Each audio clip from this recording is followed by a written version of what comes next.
Hello friends, मैं जशनवीर आप सबका स्वागत करता हूं नोबल क्रू ट्यूटर्स के ऑफिशियल यूट्यूब चैनल पे।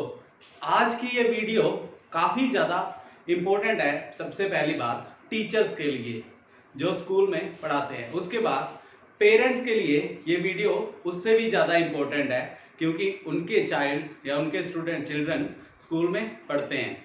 आफ्टर दैट ये वीडियो चिल्ड्रन या स्टूडेंट्स जो स्कूल जा रहे थे या जो अभी जाने वाले थे, आप उनके साथ भी जरूर शेयर करिए। सबसे पहली बात, हम अच्छे से जानते हैं कि कोविड की वजह से in the second week of March India में लॉकडाउन की वजह से स्कूल सारे बंद हो गए। After the lockdown let us study कि एजुकेशन के ऊपर लॉकडाउन के क्या क्या इम्पैक्ट आए, राइट। सबसे पहली जो यूनेस्को की ओर से रिपोर्ट आई है, उस रिपोर्ट के accordingly 1.5 billion students are out of school till date. ये आंकड़ा जो आपको बताया जा रहा है 1.5 बिलियन, तो हम इससे ये अनुमान लगा सकते हैं कि जितने भी स्टूडेंट्स या जो स्कूल में पहले पढ़ रहे थे आज आउट ऑफ स्कूल है, तो क्या है उनका फ्यूचर, हमें क्या लगता है कि वो कोई सिक्योर है, राइट। ये पहला क्वेश्चन। अब 1.5 बिलियन स्टूडेंट्स के सारे पेरेंट्स तो एजुकेटेड नहीं थे। सेकेंडली, अब अगर उनके पेरेंट्स एजुकेटेड भी थे तो क्या उनके पेरेंट्स घर पे उनके साथ बैठ के कोई एजुकेशन के ऊपर स्टडी कर रहे हैं या उन्हें कुछ टीच कर रहे हैं फाइनली। तो ऐसा अगर आपको लगता है कि 1.5 बिलियन स्टूडेंट्स का फ्यूचर सिक्योर है तो आप हमें कमेंट सेक्शन में बताइए। बट हम आपको आज ये बात करने वाले हैं कि लॉकडाउन की वजह से जो 1.5 बिलियन स्टूडेंट्स का फ्यूचर इम्पैक्ट हुआ है, उसके लिए क्या क्या हम अल्टरनेटिव स्टडी कर सकते हैं, राइट। लॉकडाउन से सेकंड क्या इम्पैक्ट आया एजुकेशन सिस्टम के ऊपर कि डिजिटल डिवीजन हो गई। डिजिटल डिवीजन मतलब आजकल स्कूल्स तो बंद हैं, लेकिन स्कूल्स ने अपने सिलेबस को कवर करने के लिए क्लासेस को ऑफलाइन की बजाय ऑनलाइन शुरू कर दिया है। ऑनलाइन मतलब आपके पास अगर एक मोबाइल है और इंटरनेट फैसिलिटी अवेलेबल है तो आप ऑनलाइन स्टडी कर सकते हैं, राइट। सबसे पहला क्वेश्चन कि क्या जो 1.5 बिलियन स्टूडेंट्स थे या जो स्कूल में स्टूडेंट्स स्टडी कर रहे थे, क्या उन सारे स्टूडेंट्स के घर पे मोबाइल अवेलेबल है, राइट। अगर उन सारे स्टूडेंट्स के घर पे मोबाइल अवेलेबल भी है तो क्या इंटरनेट फैसिलिटी भी अवेलेबल है। अब अगर मैं इंडिया की बात करूं तो हम जानते हैं कि इंडिया में मोस्टली हमारे यहाँ पर जितने भी स्टूडेंट्स हैं वो सारे विलेजेस से ही पढ़ते हैं। तो सेकेंडली हम ये देख सकते हैं कि जितने भी स्कूल्स थे जो प्राइवेट हैं, चलिए उनमें तो हम ये भी कंसीडर कर सकते हैं कि उन प्राइवेट स्कूल्स ने ऑनलाइन क्लासेस लगाने के लिए बच्चों के साथ कुछ ना कुछ कम्युनिकेशन कर लिया होगा, राइट। अगर मैं अपने पंजाब की बात करूं तो पंजाब में हम अगर बात करें कि विलेजेस में जितने भी स्कूल हैं, आज तक ना तो किसी गवर्नमेंट की ओर से कोई इनिशिएटिव लिया गया है कि उन बच्चों के साथ कोई ऐसा कम्युनिकेशन किया जाए कि वो बच्चे जो घर पे हैं, जिनके घर पे कोई मोबाइल नहीं है, कोई इंटरनेट फैसिलिटी नहीं है, तो वो कैसे स्टडी करेंगे, राइट। एक तो ये बात हो गई कि डिजिटल डिवीजन में हमें मोबाइल और इंटरनेट फैसिलिटी एक नेसेसरी कंडीशन हो गई। चलिए मान लेते हैं कि मेरे पास मोबाइल भी है, मेरे पास इंटरनेट फैसिलिटी भी है, but still can we think कि एक अल्टरनेटिव रहा है स्टूडेंट्स के लिए पढ़ने का। एक बच्चा जो पिछले, चलिए मान लेते हैं मार्च सेकेंड वीक से जैसे लॉकडाउन हुआ शुरू, राइट। मार्च में ही स्कूल्स ओपन होते हैं, रीओपन होते हैं, कुछ बच्चों की एडमिशन होती है, नए बच्चे नर्सरी क्लास में या यूकेजी में एडमिशन्स लेते हैं, राइट। तो एक लाइव एग्जांपल कि कुछ बच्चों ने तो अभी स्कूल जाना जस्ट शुरू ही किया था, राइट। जैसे कोई एक दिन गया या कोई एक वीक गया अभी स्कूल, अब उसके बाद लॉकडाउन हो गया, तो लॉकडाउन की वजह से स्कूल्स क्लासेस सारी suspended, right. After classes suspended, तो हमें पता है कि अब जो बच्चा सिर्फ एक दिन ही स्कूल गया है, जो बच्चा सिर्फ एक वीक ही स्कूल गया है, अब टीचर्स उससे एक्सपेक्ट कर रहे हैं कि वो आपको वीडियो रिकॉर्ड करके शेयर करे या आप उनके पेरेंट्स अपने बच्चों को घर पे पढ़ाते हुए आपके साथ वीडियो शेयर करें। तो ये क्वेश्चन बहुत बड़ा बन रहा है कि अगर वो पेरेंट्स ही अपने बच्चों को टीच कर सकते हैं तो वो स्कूल क्यों सेंड कर रहे हैं, राइट। हम ये देख सकते हैं कि जो बच्चों ने अभी स्कूल जाना शुरू ही किया था उनके ऊपर से इतनी एक्सपेक्टेशंस आ रही हैं कि वो आपको वीडियोस रिकॉर्ड करके सेंड करें उनके पेरेंट्स, ये एक और एजुकेशनल इम्पैक्ट आया लॉकडाउन की वजह से।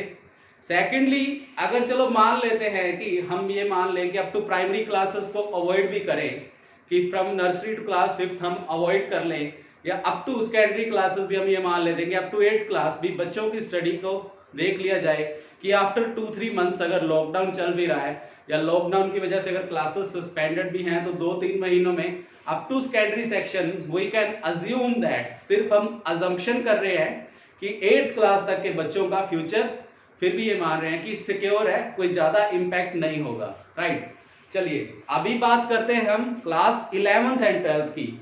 जो बच्चे क्लास 11th में या 12th में अभी स्टडी कर रहे थे, राइट, उनके लिए क्या क्या डिफिकल्टीज आई। सबसे पहली डिफिकल्टी, क्लास 11th या 12th के बच्चों के लिए कोई प्रैक्टिकल एजुकेशन सिस्टम नहीं रहा। आप खुद से एक बार क्वेश्चन करिए अपने आप से कि अगर मैं आपसे क्वेश्चन करूं कि आप क्लास 11th या 12th में हैं और आप बच्चों को ऑनलाइन प्रैक्टिकल करके दिखाएंगे, क्या ये चीज पॉसिबल है? I don't think.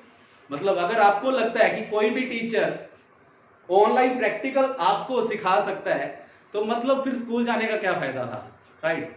सो ये बात एक बहुत बड़ी है कि अगर स्कूल जाके एक टीचर जो पिछले 15 या 20 सालों से स्कूल में ही टीच कर रहा है, मतलब ऑफलाइन फेस टू फेस बच्चों के साथ बात कर रहा है, तो उसने जितने भी प्रैक्टिकल्स किए बच्चों के साथ फेस टू फेस किए, राइट। अब अगर हम ये मान लें कि लॉकडाउन के बाद या लॉकडाउन के बाद भी अभी स्कूल्स का कोई फर्दर नोटिस नहीं है कि कब से रीओपन हो रहे हैं, तो अब अगर उन बच्चों का प्रैक्टिकल एजुकेशन की बात करें कि उनको प्रैक्टिकल आप अगर ऑनलाइन सिखा रहे हो, तो कैसा स्टडी कर रहे होंगे वो बच्चे, राइट। ये is not only for class 11th and 12th, हम ये भी एज्यूम कर सकते हैं कि जो यूनिवर्सिटीज या कॉलेज में बच्चे ग्रेजुएशन डिग्री कर रहे थे, उनके ऊपर क्या इम्पैक्ट पड़ा।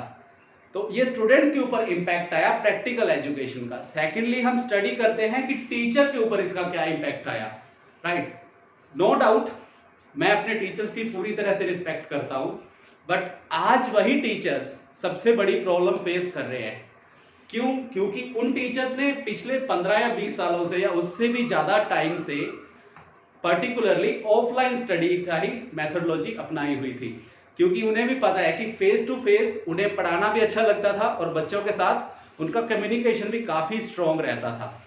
लेकिन आजकल ऑनलाइन क्लासेस में क्या हो गया है, बच्चों के साथ पहली बार कम्युनिकेशन नहीं रहा, हर बच्चा माइक को म्यूट करके उनके साथ टीच स्टडी कर रहा है। एक क्लास में अगर उनके सामने 40 स्टूडेंट्स थे, तो वो हर एक बच्चे की फेस टू फेस शक्ल देख रहे थे कि कौन सा बच्चा ब्लैक बोर्ड की ओर ध्यान दे रहा है और कौन सा नहीं दे रहा। तो टीचर के अंदर एक कॉन्फिडेंस रहता था जब वो टीच कर रहे होते थे बच्चों को। लेकिन अब हम बात करें कि ऑनलाइन ट्यूशंस में या ऑनलाइन क्लासेस में कि बच्चों के साथ टीचर्स का कोई इंटरेक्शन नहीं रहा, राइट। टीचर्स अगर चाहते हो कि मैं इस स्टूडेंट से कोई क्वेश्चन भी पूछूं, तो वो क्या करेंगे। 40 क्लास के अगर बच्चे हैं, तो उनके पास पहले तो उस बच्चे का नाम लेना पड़ेगा, उस बच्चे के नाम लेके उसे बुलाना पड़ेगा, फिर वो बच्चा अपना माइक अनम्यूट करेगा, उसके बाद वो टीचर के क्वेश्चन को सुनेगा, फिर डोंट नो आंसर भी कर पाएगा या नहीं, और टीचर में पहले जैसा कॉन्फिडेंस बिल्डअप नहीं होगा जो पहले कॉन्फिडेंस था, राइट। सो इसके बाद अगर हम बात करें कि चलिए ये सारे इम्पैक्ट हम एक बार छोड़ भी देते हैं कि प्रैक्टिकल एजुकेशन भी नहीं दे पा रहे स्टूडेंट्स को टीचर्स, राइट। तो अगर हम टेक्निकल एजुकेशन की बात करें तो उसमें भी काफ़ी ज़्यादा वीकनिंग आ गई है, राइट। आप अगर बात करें कि पहले अगर मैं कोई थियोरेटिकल टॉपिक स्टडी कर रहा था बच्चों के साथ, तो theoretical topic word to word discussion के साथ चल रही थी। अब वो ऑनलाइन क्लासेस में क्या वर्ड टू वर्ड डिस्कशन हो पा रही है? ऐसा कुछ नहीं। सेकेंडली, आजकल आई डोंट नो कि हर बच्चे के पास बुक्स भी अवेलेबल हैं या नहीं, राइट। सो आपके पास दोनों लॉसेस हो गए, प्रैक्टिकल एजुकेशन का भी लॉस हो गया एंड आपकी टेक्निकल एजुकेशन का भी लॉस हो गया, राइट। फर्दर एक इम्पोर्टेंट पॉइंट जो सरकार ने भी बहुत मुश्किलों के साथ इसको फैसला लेना पड़ रहा है कि लॉकडाउन की वजह से या कोविड-19 इम्पैक्ट की वजह से सारे एग्जाम्स डिले हो गए हैं, राइट। एग्जाम्स डिले हुए, सीबीएसई के एग्जाम्स, बोर्ड क्लासेस के, आईसीएसई के बोर्ड एग्जाम्स डिले हुए, then state board exams delay हुए। फर्दर जो इंडिया के टॉप रिप्यूटेड एग्जाम्स थे, जैसे IIT entrance exam, NEET for medical entrance exam, वो सारे एग्जाम्स भी डिले हुए, राइट। सो एग्जाम्स डिले होने की वजह से आप खुद सोचिए कि बच्चों का फ्यूचर कितना सिक्योर रह गया है। जो बच्चा पहले ये जानता था कि मेरा मार्च में 12th के एग्जाम खत्म होने हैं, उसके बाद अप्रैल में या अप्रैल मिड में या मई फर्स्ट वीक में मेरा आईआईटी का या नीट का एग्जाम है, तो वो कितनी प्रेपरेशन पहले दिल से कर रहा था, एक फुली उसके अंदर कॉन्फिडेंस था पहली बात कि मेरा इस डेट को एग्जाम है। अब कोई कॉन्फिडेंस ही नहीं है, बच्चे को खुद नहीं पता कि एग्जाम की डेट क्या होगी, राइट।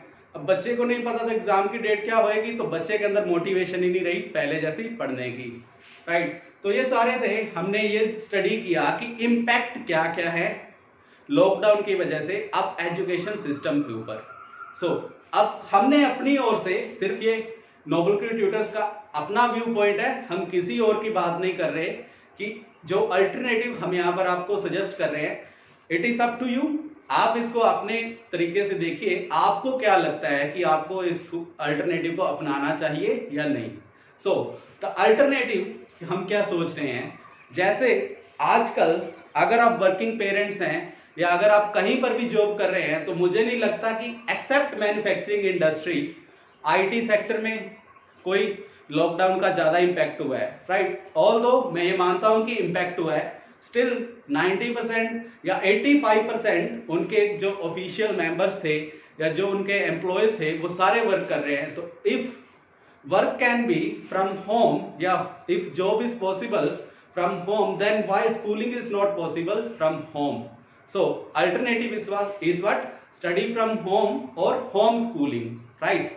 सो होम स्कूलिंग ये कोई वर्ड आज का नहीं है कि हमने, अगर जैसे मैं अपने व्यू पॉइंट से बोल रहा हूँ, ये नहीं है कि हमने अभी लॉकडाउन में इसको ये सजेस्ट किया है कि लॉकडाउन में अगर लॉकडाउन इम्पैक्ट आ गया तो हम होम स्कूलिंग एक नया वर्ड ले आते हैं या एक अल्टरनेटिव होम स्कूलिंग हो गया। ये वर्ड बहुत पुराना है। तो सबसे पहले home schooling word John Holt in the 1970, John Holt in the 1970 उन्होंने ये वर्ड डिस्कवर किया था और उनके अकॉर्डिंगली होम स्कूलिंग उस 1970 ईयर में शुरू हुई थी in USA, right. So home schooling actual में जैसे वर्क फ्रॉम होम है कि आप अपनी जॉब तो कर रहे हैं लेकिन आप ऑफिस में नहीं जा रहे, आप अपना जितना भी वर्क है घर पे बैठे कंप्लीट करने की कोशिश कर रहे हैं ताकि आपका जो आपका वर्क है वो कंप्लीट होता रहे एंड एट द एंड जो आप मानते हैं कि हम वर्क किस लिए करते हैं, सैलरी के लिए, कि मेरी सैलरी हर वन या टू को मेरे अकाउंट में क्रेडिट होती रहे, right. So in the same way अगर हम नहीं चाहते कि एजुकेशन भी रुके, अगर हम नहीं चाहते, राइट, जैसे हम नहीं चाहते कि हमारा इकोनॉमी कोई डाउन आए, जैसे गवर्नमेंट चाहती है कि इंडियन इकोनॉमी डाउन ना आए, राइट, कंपनीज चाहती है कि उनका वर्क ना बंद हो। So in this similar way if we need कि हमारे चिल्ड्रन का या हमारे स्टूडेंट्स का एजुकेशन इम्पैक्ट ना आए या उनकी स्टडी रुके ना ड्यू टू एनी रीजन, जैसे अभी कोविड-19 आया, we don't know future, right. So इसके बाद अगला क्या होगा हमें नहीं पता, राइट। सो इन सब चीजों को अल्टरनेटिव के तौर पे देखने के लिए हम ये देख सकते हैं home schooling. So home schooling में एक्चुअल में होता क्या है कि home schooling it is providing education to children at home instead of sending it to private government schools, right. आप अपने बच्चों को घर पे अपने पास ही बिठा के पढ़ा रहे हो, so it is known age home schooling. So presently मैं अगर बात करूं कि 1970 में ये शुरू हुआ था होम स्कूलिंग, एक वर्ड जो जॉन होल्ट ने शुरू किया। सो उसके अकॉर्डिंगली जो यूएसए का डाटा है, हम अगर उस डाटा की बात करें कि 1970 से ये डाटा एक्सपोनेंशियली इंक्रीज हो रहा है, राइट। सो अगर मैं बात करूं तो आपके सामने एक ग्राफिकल रिप्रेजेंटेशन में है कि अगर मैं 1970 की बात करूं तो पहले सिर्फ अराउंड 10 to 15 स्टूडेंट्स ने ही सिर्फ होम या पेरेंट्स ने होम स्कूलिंग ऑप्ट की हुई थी, बट प्रेजेंटली अगर हम बात करें जो प्रीवियस डाटा है उसके अकॉर्डिंगली रफली around 2.5 million students are opting home schooling in United States. So एक क्वेश्चन वाली बात ये सबसे पहले कि इफ इंडियन अगर मैं बात करूं इंडियंस की, हमें वेस्टर्न कल्चर अपनाना बहुत अच्छा लगता है, राइट? तो क्या हम उनके एजुकेशनल सिस्टम को नहीं अपना सकते? सो पहला क्वेश्चन कि अगर हम उनके पहनावे को पहनना चाहते हैं कि वो क्या पहन रहे हैं, हमें वो अच्छा लगता है, वो कौन सी गाड़ी चला रहे हैं, हमें वो अच्छी लगती है, राइट? सो अगर उनके वहां होम स्कूलिंग चल रही है तो हमारे इंडिया में क्यों नहीं, राइट? सो उसके बाद अगर हमारे माइंड में एक क्वेश्चन आता है कि चलो मैंने होम स्कूलिंग भी शुरू कर दी, मेरा बच्चा घर पे बैठ के पढ़ेगा, राइट? सो इम्पैक्ट क्या होंगे, या कंपैरिजन करके दिखाते हैं।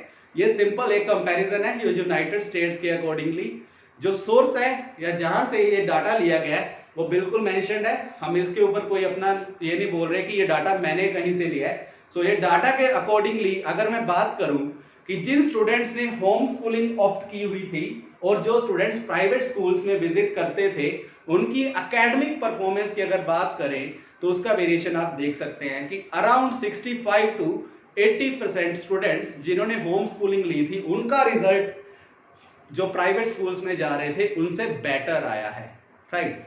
सो इसके पीछे बहुत से रीजन हो सकते हैं, ज्यादा रीजंस के ऊपर हम बात नहीं करेंगे। हो सकता है कि जो स्कूल्स थे वहां पर जो स्टडी चल रही है और जो होम स्कूल्स थे जहां पर पेरेंट्स अपने बच्चों को खुद टीच कर रहे हैं, उनके पेरेंट्स ज्यादा एजुकेटेड हो सकते हैं कि उन्होंने स्कूल्स के टीचर्स के बजाय, स्कूल्स के टीचर्स को ऑप्शन चूज करने की बजाय खुद से अपने बच्चों को टीच किया एंड आफ्टर दैट, राइट? इसका ये मतलब नहीं है कि होम स्कूलिंग में बच्चों का कोई टाइम टेबल नहीं है या उनका कोई शेड्यूल नहीं है, राइट? अगर स्कूलिंग की बात करें तो बच्चे 8 to 3 या 8 to 2 अगर स्कूल में जाते हैं, तो होम स्कूलिंग में ये पर्टिकुलर कोई ऐसा शेड्यूल फिक्स नहीं है कि आपका बच्चा 8 से 2 स्कूल की तरह घर पे भी बंधा ही रहेगा या वो बिल्कुल इतने से इतने टाइम पे ही स्टडी करता रहेगा।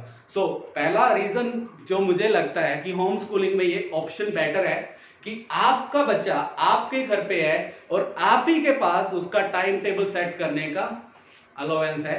आप अपने अकॉर्डिंगली, अपने शेड्यूल के अकॉर्डिंग देखिए कि आप अगर जॉब करते हैं तो किस टाइम पे फ्री हैं, और अगर आप जॉब नहीं करते तो आप किस टाइम पे फ्री रहते हैं। अपने बच्चे को कैसे आपने डील करना है, कौन से सब्जेक्ट्स आप पढ़ाना चाहते हैं। Although parents know very well कि उसका बच्चा किस टॉपिक में ज्यादा वीक है और किस टॉपिक में स्ट्रॉन्ग है, राइट? सो ये कुछ रीजंस हैं, मैं रीजंस के ऊपर ज्यादा नहीं बात करूंगा क्योंकि मुझे भी पता है कि अगर मैं इंडियन सिस्टम की बात कर रहा हूं तो मोस्टली पेरेंट्स जो हैं वो या तो अनएजुकेटेड है या फिर उन्होंने एक एजुकेशन, हायर एजुकेशन भी कंप्लीट नहीं की हुई, राइट? सो जो हम अगर बात करें कि इंडियन एजुकेशन सिस्टम के अकॉर्डिंग अगर मैं वेरियस कंट्रीज का डाटा कंपेयर करूं विद रिस्पेक्ट टू इंडिया, कि इंडिया में अभी तक, right, although this word is very old, home schooling, but still हमारे लिए कुछ ने ये पहली बार सुना होगा, तो कुछ पेरेंट्स के लिए ये बहुत पुराना वर्ड है। शायद वो ये अब सोच रहे होंगे कि आप बिफोर लॉकडाउन अगर हमने होम स्कूलिंग शुरू की होती तो आज ये दिन ना होता हमारे सामने कि हम अपने बच्चों के लिए सिर्फ एक ही सोर्स समझ रहे थे स्टडी का, दैट इज स्कूल, राइट? वो पेरेंट्स को पता था कि इसका अल्टरनेटिव स्कूल भी है और एक होम स्कूलिंग भी है। अगर आपका बच्चा due to any reason school नहीं जा रहा तो आप उसे होम स्कूलिंग भी अडॉप्ट कर सकते थे, राइट?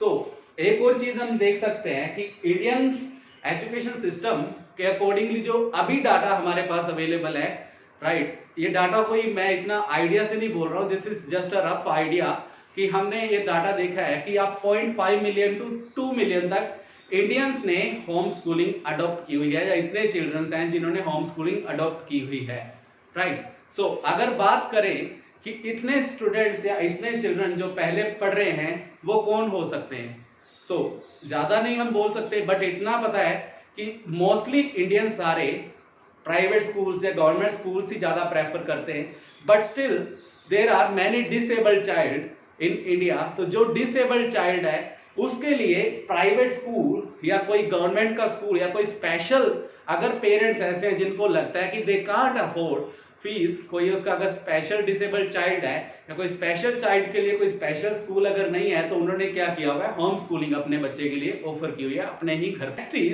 अगर हम बात करें कि हम होम स्कूलिंग वर्ड अगर इंडिया में अडॉप्ट कर रहे हैं या हम इस वर्ड के साथ चल रहे हैं कि होम स्कूलिंग इन इंडिया, तो हमें क्या लगता है, राइट? ये सिर्फ हमारा एक व्यू पॉइंट है, that is the future of education या future of schooling in India is home schooling, right. ये हमें क्यों लगा? क्योंकि हमने सारा डाटा स्टडी किया।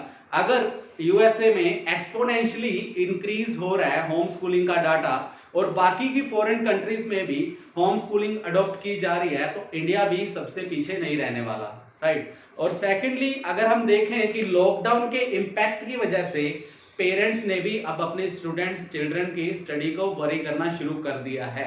अब सबको पता है कि अगर अपने बेटे का या बेटी का फ्यूचर बनाना है तो उन्हें पढ़ाना ही पड़ेगा, और अगर पढ़ाना चाहते हैं आप तो इसके लिए आपके पास अल्टरनेटिव क्या है? अभी प्रेजेंटली अगर हम बात करें, आप ऑनलाइन क्लासेस ले रहे हैं, राइट, वेल एंड गुड है। आपने स्कूल्स भी ऑप्ट किए हुए हैं, तो स्कूल्स के अकॉर्डिंगली ऑनलाइन क्लासेस चल रही हैं, so it is also good, right. So home schooling के लिए आपके पास ऑप्शंस क्या क्या अवेलेबल हैं? सबसे पहला ऑप्शन कि पेरेंट्स खुद अपने बच्चे को टीच कर सकते हैं, राइट। अब मैं नहीं बोलता हूं कि हर पेरेंट्स एजुकेटेड है। सेकेंडली हर मदर या फादर के पास इतना टाइम है कि वो अपने बच्चे के ऊपर बैठ के 5 to 7 आवर्स पर डे या 2 to 5 hours per day spend कर पा रहा होगा, राइट। सो सेकंड ऑप्शन क्या है हमारे पास, जिसे नोबल क्रू ट्यूटर्स ने बेस्ट माना हुआ है कि होम ट्यूटर्स, राइट। अगर आपको लगता है कि आपका child due to certain reasons और due to lockdown impact study उसकी अगर खराब हो रही है, आपको अगर लगता है, तो उसके लिए home tutor is the best alternative, right. Home schooling में एक्चुअल में होता क्या है, जैसे हमने लास्ट देखा था कि एकेडमिक परफॉर्मेंस बेटर हुई, राइट। एकेडमिक परफॉर्मेंस की अगर हम बात करें तो एक रीजन ये भी है कि जो पेरेंट्स थे या जो भी होम ट्यूटर्स पेरेंट्स ने रेफर किए हुए थे अपने घर पे, वो क्या करते थे सबसे पहले कि स्टेट बोर्ड के जो बोर्ड हैं, स्टेट बोर्ड का सिलेबस क्या है, मतलब आप किस स्टेट में रहते हैं, उस स्टेट के अकॉर्डिंगली आपके बोर्ड का सिलेबस क्या है, आप कौन सी क्लास में स्टडी करते हैं। सेकेंडली सीबीएसई के अकॉर्डिंग क्या सिलेबस है, राइट। देन फर्दर आईसीएसई के अकॉर्डिंग, जो इंडिया में काफी रिप्यूटेड एक बोर्ड माना जाता है, कि आईसीएसई बोर्ड के अकॉर्डिंग क्या सिलेबस है। तो उन तीनों या चारों अगर हम बात करें कि एक और सिलेबस हम कंसीडर कर सकते हैं एनआईओएस या आईजीसीएसई। सो हमारे पास जितने भी बोर्ड्स अवेलेबल थे, उन सारे बोर्ड्स के अकॉर्डिंगली जो होम ट्यूटर्स थे या पेरेंट्स थे, उन्होंने सबका मिक्सअप करके बच्चों को पर्टिकुलर जो जो उन्हें लगता था कि ये जो सब टॉपिक्स का इम्पोर्टेंट है या ये टॉपिक हमें मिस नहीं करने, तो वो उन्होंने अपने बच्चों को घर पे टीच कराने शुरू किए।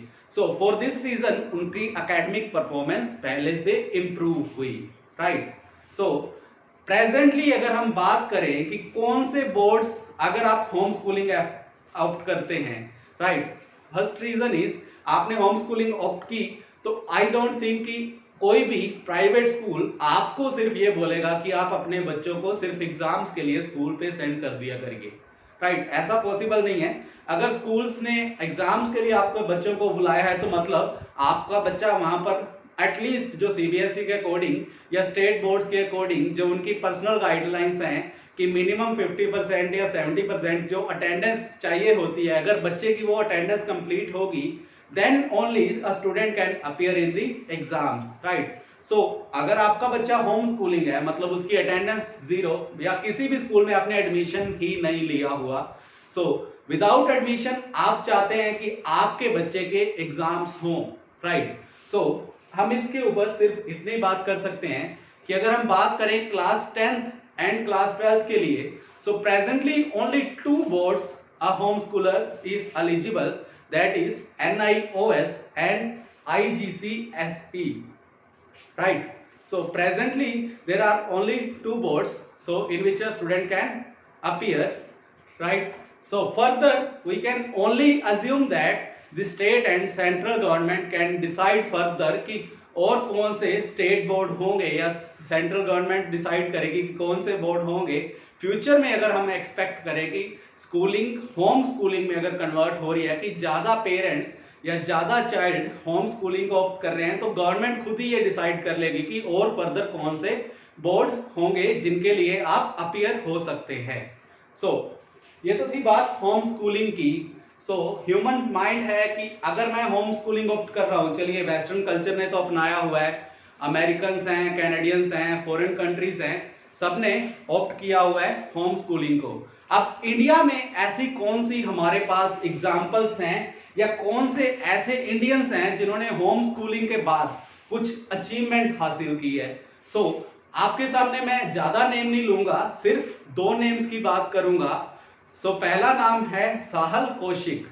साहल कौशिक, आपने ये नाम सुना होगा, 2010 की बात है। ये एक ऐसा स्टूडेंट जिसने 14 इयर्स में ही, 2010 में ये 14 साल का था और 2010 में 14 साल के बच्चे ने आईआईटी क्रैक किया था। आईआईटी जेईई, जो आज भी इंडिया का top reputed engineering entrance exam है, जो काफी पेरेंट्स का भी कह सकते हैं कि सपना होता है कि मेरा बच्चा भी आईआईटी में जाए।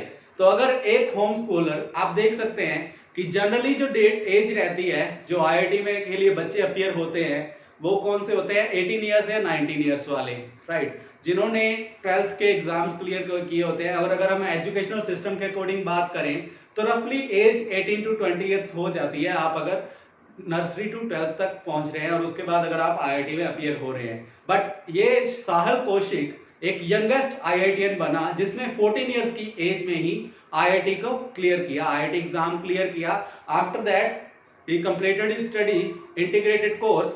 देन फर्दर आगे की अगर बात करें तो इसने पीएचडी में एडमिशन लिया यूएसए में, राइट। सो ये एक पहली एग्जांपल हमारे सामने कि एक होम स्कूलर, जहां पर हम ये बोलते हैं कि अगर बच्चा स्कूल नहीं जाएगा तो पढ़ेगा कैसे, तो ये एक हमारे सामने लाइव एग्जांपल है। आप इसके ऊपर बहुत सारी गूगल सर्च कर सकते हैं। साहल कौशिक जो यंगेस्ट आईआईटीएन था इन 2010, सो अब वो पीएचडी कर रहा है, राइट। सेकंड एग्जांपल अगर हम बात करें, second is Malvika Joshi, right. Malvika Joshi 21-year-old girl, she appeared, she opted homeschooling, right. So because of homeschooling she doesn't appeared in 10th board exam and further she was not able to appear for 12th board exam. So ultimately last option क्या था, board exams तो कोई दिए नहीं, ना 10th clear है ना 12th clear है as per Indian education system. Right now I said कि आईआईटी सबका एक सपना होता है कि मैं आईआईटी में जाऊं, राइट। शी वाज अनएबल टू या she was ineligible for IIT exam, right, क्योंकि आपको आईआईटी में एलिजिबल होने के लिए 12th का एग्जाम्स क्लियर होने जरूरी हैं। So she was ineligible for IIT, right, but still हम अगर बात करें, she got admission in MIT, right. MIT because of her computer science या कंप्यूटर लर्निंग एक्सपीरियंस। उसने घर पे बैठ के अपनी होम स्कूलिंग के दौरान कंप्यूटर एजुकेशन को इतना बिल्डअप कर लिया था कि उसे डायरेक्टली एडमिशन एमआईटी में मिला। हमारा सपना रहता है कि अगर हम इंडिया में हैं तो आईआईटीज में जाएं और अगर हम यूएसए जा रहे हैं तो हम एमआईटी में एडमिशन ले। और ये हमारे सामने 2 लाइव एग्जांपल्स हैं, दोनों ही लड़की और लड़का दोनों ही होम स्कूलर्स थे, दोनों ने ही अपने सपने पूरे किए, राइट। सो अगर हमें लगता है कि फ्यूचर आप चाहते हैं कि आपके बच्चे भी सिक्योर रहें, राइट, आपको लगता है कि लॉकडाउन इंपैक्ट की वजह से, आई डोंट नो फर्दर, आप भी नहीं जानते कि फ्यूचर कैसा होगा, हो सकता है अगले साल स्कूल ओपन हो जो छोटे बच्चे हैं, या हो सकता है कि आफ्टर जुलाई ये बोल दिया जाए कि अभी जैसे गवर्नमेंट सोच रही है, government is thinking to reopen school for 9th 10th 11th and 12th grade. But अभी तक जैसे यूनिवर्सिटीज वालों के लिए भी डायरेक्टली गाइडलाइंस यही आई हैं कि उनके डायरेक्टली एग्जाम्स होंगे, जस्ट 1 वीक बिफोर उनको इन्फॉर्म कर दिया जाएगा कि आप क्लासेस का ये सिलेबस रहेगा और आपके एग्जाम्स होंगे। सो हमें अगर लगता है कि हमारे बच्चों का फ्यूचर सिक्योर रहना चाहिए, so we have to opt for alternative, that is the future of schooling is home schooling. हमारे लिए आपके व्यूज क्या होंगे, please tell us in our comment section. So thank you for watching our video. Hopefully ये हमारी ओर से एक special video था, पेरेंट्स के लिए भी, टीचर्स के लिए भी और स्टूडेंट्स के लिए भी, आफ्टर लॉकडाउन की एजुकेशनल सिस्टम इंडिया का कैसे इम्पैक्ट हो रहा है और हमें एजुकेशनल सिस्टम को बचाने के लिए या अपने स्टूडेंट्स की, अपने चाइल्ड की स्टडी को सिक्योर करने के लिए क्या राइटफुल मेजर्स लेने चाहिए। Thank you.